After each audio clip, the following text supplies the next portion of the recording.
ಸಂಸತ್ನಲ್ಲಿ ನಡೆದಂತಹ ಭದ್ರತಾ ವೈಫಲ್ಯಕ್ಕೆ ಕಾಂಗ್ರೆಸ್ ನಾಯಕರು ಕೆಂಡ ಕಾರ್ತಾ ಇದ್ದಾರೆ. ಸಂಸದ ಪ್ರತಾಪ್ ಸಿಂಹ ಸಂಸದ ಸ್ಥಾನದಿಂದ ವಜಾ ಮಾಡುವಂತೆ ಆಗ್ರಹಿಸುತ್ತಿದ್ದಾರೆ. ಆ ಕುರಿತ ಒಂದು ವರದಿ ಇಲ್ಲಿದೆ.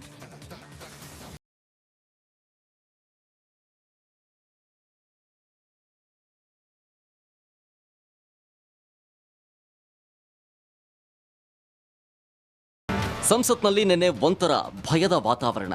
ಲೋಕಸಭೆಗೆ ನುಗ್ಗಿದ ಆಗಂತಕರು ಏಕಾಏಕಿ ಜಿಗಿದು ಸ್ಮೋಕ್ ಬಾಂಬ್ ಸಿಡಿಸಿದ್ರು. ಆಶ್ಚರ್ಯ ಅಂತಂದ್ರೆ ಮೈಸೂರು ಸಂಸದ ಪ್ರತಾಪ್ ಸಿಂಹ ಕಚೇರಿ ಮೂಲಕ ಮನೋರಂಜನ್ ತಂದೆ ಹೆಸರು ಹೇಳುವ ಮೂಲಕ ಪಾಸ್ ಪಡೆದು ಪ್ರವೇಶಿಸಿದ್ದ. ಇದು ಕಾಂಗ್ರೆಸ್ ನಾಯಕರ ಆಕ್ರೋಶಕ್ಕೆ ಕಾರಣವಾಗಿದ್ದು ಸಂಸದರ ವಜಾಕ್ಕೆ ಆಗ್ರಹಿಸುತ್ತಿದೆ.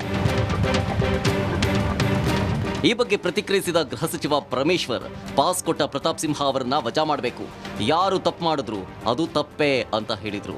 ಅಲ್ಲಿ ಸಂಸತ್ತಿನಿಂದ ಲೋಕಸಭೆಯಿಂದ ಅವರನ್ನು ಸಸ್ಪೆಂಡ್ ಮಾಡಬೇಕು ಅಂತ ಹೇಳಿ ಇವಾಗಲೇ ಒತ್ತಾಯ ನಮ್ಮ ಪಕ್ಷದವರು ಮಾಡಿದ್ದಾರೆ ಮತ್ತು ಬೇರೆ ಪಕ್ಷದವರು ಕೂಡ ಮಾಡಿದ್ದಾರೆ.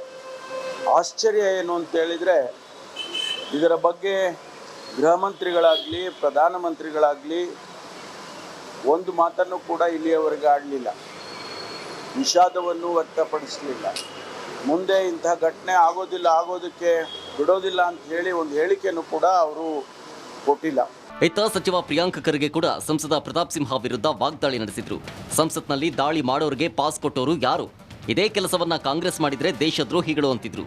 ನಾವೇನಾದ್ರೂ ತಪ್ಪು ಮಾಡಿದ್ರೆ ಗಲಿಗೇರಿಸ್ತಾ ಇದ್ರು ಅಂತ ವಾಗ್ದಾಳಿ ನಡೆಸಿದ್ರು. ಈ ಲೋಪ ನಮ್ಮಿಂದ ಆಗಿದ್ದಿದ್ರೆ ಏನು ಮಾಡ್ತಾ ಇದ್ರು? ನಮಗೆಲ್ಲನೂ ಕೂಡ ದೇಶದ್ರೋಹಿ ಸರ್ಟಿಫಿಕೇಟ್ ಕೊಟ್ಟು ಬೆಳಿಗ್ಗೆ ಸಂಸತ್ನಲ್ಲಿ ಚರ್ಚೆ ನಡೀತಾ ಇತ್ತು, ರಾತ್ರಿ ಪ್ರೈಮ್ ಟೈಮ್ ಅಷ್ಟರಲ್ಲಿ ನಮ್ಮ ಗಲ್ಲಿಗೇರಿಸ್ತಾ ಇದ್ರು.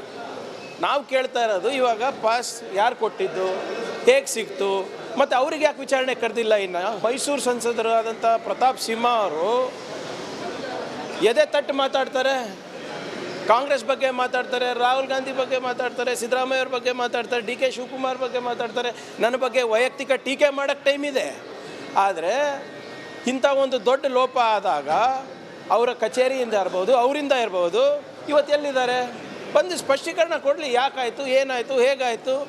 It's A serious security lapse.